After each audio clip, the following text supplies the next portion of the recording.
Good morning, students. Today we are going to study a chapter which is called as sexual reproduction in flowering plants. Today we'll be studying about the male reproductive structures in plants as such. Let us now start with the topic. As you can see on the screen, sexual reproduction in flowering plants. Sexual reproduction in flowering plants, stamens, microsporangium and pollen grain. Let us start with the male reproductive parts, that is stamens as such. As you know, there are four parts present in plants as such, four important floral parts. What are they? Sepals, petals, stamens and gynoecium. Sepals, petals, stamens and pistil or gynoecium. For stamens, androecium word can also be used. Now we'll be talking about the parts associated with the male reproductive structures. Let us start with the stamens. Now the stamen consists of two parts. The first part is called as filament. It is a long structure, as you can see on the screen, filament, and then the later part which is attached to the stamen is called as anther. Now anther is a structure where pollen grains develop. So anther is called as bilobed and diathecous. Generally anther is bilobed and diathecous. Now externally you can see the bilobe structure of the anther, but you cannot see diathecous. For that you need to dissect the anther. Now this is the internal structure of the anther, as you can see on the screen. The anther consists of outer walls such as epidermis, endothecium, middle layers, as you can see on the screen, tapetum, and the internal part which is called as sporogenous tissue or sporogenous cells. Now all these parts together constitute microsporangium, यानी कि epidermis, endothecium, middle layer, tapetum और अंदर का जो part होता है sporogenous tissue, सब मिला के एक माइक्रोस्पोरेंजियम कहलाता है.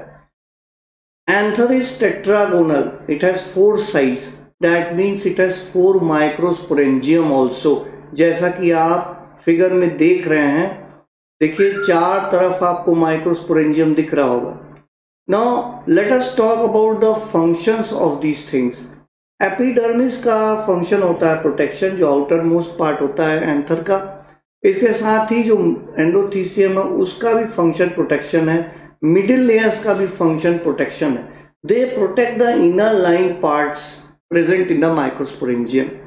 Now tapetum, which is binucleate structure, the function of tapetum is to nourish these sporogenous cells which is present in the central part of the microsporangium.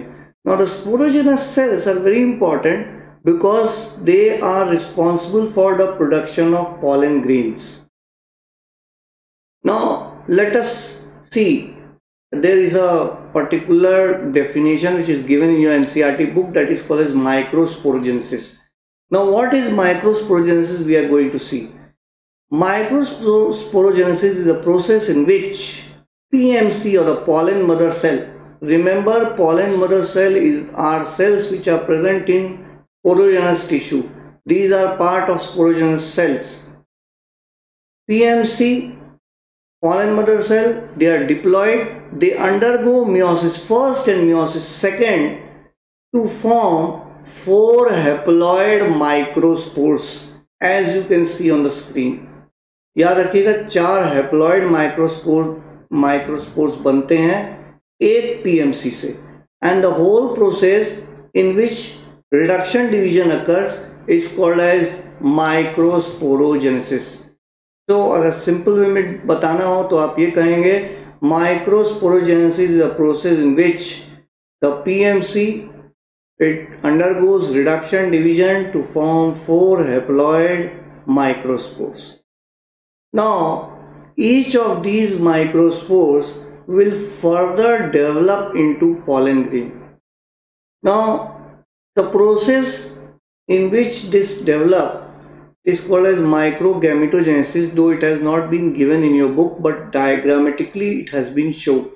You can see the diagram given in the NCERT. Now in this process what occurs is simple microspore cell. In the microspore cell there are two membranes, outer membrane called exine, inner membrane called intine, and then this microspore vacuoles appear in this nucleus, which was earlier centrally placed, migrate to the south pole. Asymmetric spindle formation occurs, dividing the nucleus into two unequal nuclei as such. Size is unequal, and then result into cytokinesis, that is division of cytoplasm, and the division of cytoplasm is also unequal. That result in two cells which are unequal in size. One is called as vegetative cell, which is bigger in size, and the other one is called as a generative cell. Remember, this is the structure of pollen grain. As you can see, the exine consists of a sporopollen, which is supposed to be the toughest substance. No natural enzymes can degrade it. It is made up of sporopollen. Then the inner part, which is called as intine, it is made up of cellulose and pectin. You can see the vegetative cell as well as generative cell, as well as their nuclei also clearly in this figure. Now the pollen grain, it forms the pollen tube. In certain conditions, in certain families such as wheat, or you can say in certain crops such as wheat and rice, the pollen grain, after dehiscence of the anther, it should reach within half an hour to the stigma of the same plant, of the same species. Within half an hour pollen grain को anther से dehiscence होने के बाद उसको stigma तक पहुंचना होता है आधे घंटे के अंदर अंदर.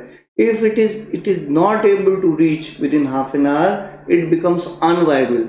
That means it is not able to produce pollen tube. आप देखिए pollen tube का growth जो है आपके डायग्राम पे दिख रहा है साफ साफ. Now ये जो है माइक्रोस्पोर से pollen grain बनने का जो डायग्राम है वो दिखाया गया है इस पेज पे, आप देख लीजिए. ऐसा ही NCERT में भी दिया हुआ है. Now let us start with the homework assignment. Draw the transverse section of a younger anther and label all its part. This is one of the most important questions which can be asked in your exam. Describe the process of microsporigenesis. Again, second important question. Draw the structure of pollen grain and label all its parts.